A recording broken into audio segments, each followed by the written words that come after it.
totally forgot how long ago it was that Stipe and Ngannou first fought. It doesn't seem like that long ago to me, but a quick look at the record book and I was stricken with the realization that the first fight between these two took place before Ngannou participated in one of the most disappointing fights of all time against Derrick Lewis. It seems like that fight against Lewis was a lifetime ago, and in many ways, it was. A lot has changed over the last 3 years. Ngannou has made vast improvements to his game and seems to have done a lot of maturing as well. Even if the total time of his last 4 fights is literally barely over a couple minutes long, the accrued time in the octagon has served him very well. He's only been looking stronger and more devastating as time goes on. Ngannou has been on some kind of tear the past couple of years, riding a streak of 4 first-round knockouts. 2 of which were over former heavyweight champions, and all 4 of which were downright terrifying and borderline disturbing to watch. And with that, he's finally arrived back at another heavyweight title bid against Stipe Miocic, who, since last fighting Ngannou, has fought Daniel Cormier 3 times in a row. It's pretty crazy to think about that it's possible that over the course of 4 years, Miocic could possibly fight just 2 different individuals. I'm unsure if that's going to be of any help to the champion, but what I know for certain is that the first time these 2 fought, the contest had Stipe's name all over it.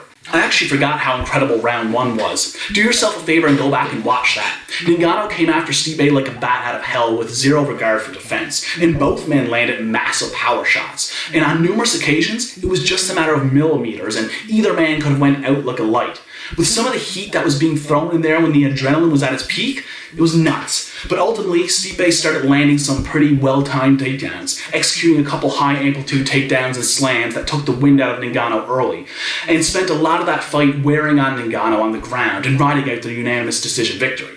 Even though that fight was so long ago, based off of how it went, I'd normally be inclined to favor Stipe to win this rematch. But at least at this point, I'm not getting that feeling this time around. I don't mean to be too dramatic about it, but I really am getting this vibe that it's Ngannou's time. The core of why I believe this is based off of how amazing he's looked in his last 4 outings. Seeing Ngannou aggressively pursue a knockout is something to behold. But I'd be lying if I didn't mention that a lot of my feelings are based off of things I'm seeing outside of the octagon.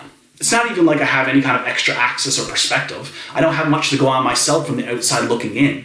But it's just this situation that I feel like I've been seeing a lot more in this game lately. I realize what's put out on social media and in promotion isn't always indicative of the reality, and the truth is, we seldom actually know the full story of what's going on behind the scenes. But when I think about Stipe, the family man who currently has his 2nd child on his way, and the man that first won the championship way back in 2016, and already cemented himself as one of the all-time great heavyweights. And to think about that in contrast to Ngannou, who came from a very hard life and humble beginnings, and who's currently riding the most momentum of his entire career, now being faced with the biggest fight of his life, a victory that would be absolutely life-changing. When I think about all that, it's just hard to imagine Ngannou being overcome by anybody. It's not like Stipe has fell off, or just because he has a family that he's at a disadvantage against someone whose sole focus seems to be his UFC career.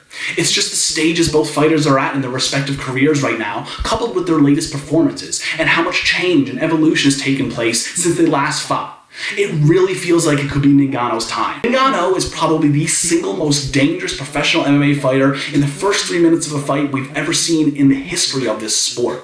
The first time these 2 fought, Ngannou literally charged straight at Stipe from the very beginning, throwing punches with devastating power and being reckless about charging forward in an effort to just hit the target. It cost him a number of times too, because Stipe answered with some heat of his own, and Ngannou was really lucky to get out of some of those situations unscathed.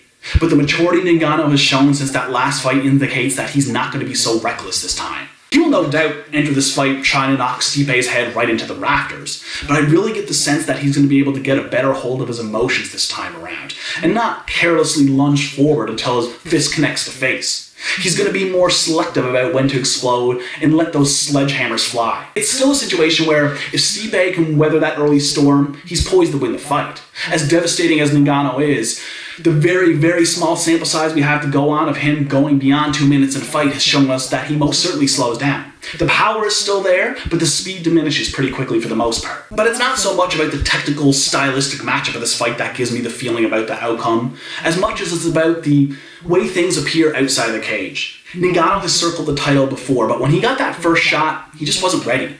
But this time around, it feels like he's ready. It's 2021, and it feels like Ngannou's time.